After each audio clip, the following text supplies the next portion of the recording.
When this Story County farmer discovered he had a serious erosion problem, he knew it was time to try something new. In 2007, Pat Merkin planted his first round of cover crops and didn't see any results. But in good farmer fashion, he didn't let that stop him from trying again. The second year proved to be successful. We installed our cover crops with a grain drill at that point in time, and the addition of the press wheels on the grain drill allowed the cover crops to come up more rapidly and to be more consistent. As a result of that, the organic matter in the soil increased tremendously. We now have what I would call positive organic matter in our soil. Our soil is similar to what you would find in the garden. Merkin has kept the cover crops growing over the years, finding the right methods and equipment to maximize their benefits to his land. This continued practice means trends of healthier soil, stronger yields, less erosion, and nutrient reduction. Quality soil, you can't put a dollar value on that, but it raises a wonderful crop. We have a tendency to raise 3 to 4 bushels more of soybeans and 8 to 10 bushels more of corn on the cover crop acres than on the non-cover crop acres.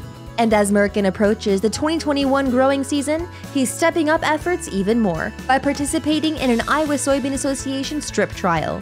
Teresa Middleton of ISA's Research Center for Farming Innovation shares what Pat's time of termination trial will mean for cover crop research.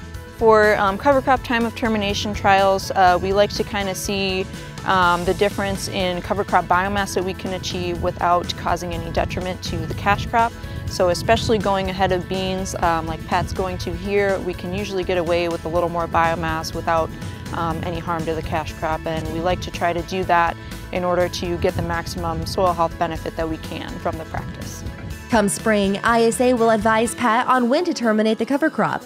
By using 2 different dates, results will shed light on how long farmers can obtain maximum soil health benefits from this practice without any harm to their cash crop. The State of Soy will stay in touch with Teresa and Pat to get the results. We're going to kind of be checking in with Pat throughout the growing season, so after this first video we'll do another one around the time when Pat terminates the cover crop, and we're going to talk about how he terminates and when. And we'll also get into a little bit of the tests that we do in order to kind of quantify the differences between those 2 treatments. And then after that, we will check in back around harvest time, and we'll look at the differences that we see in yield, and we'll talk about the results of those tests that we take in the spring as well. The Story City farmer admits he got some strange looks from neighbors when he planted his first cover crop 13 years ago.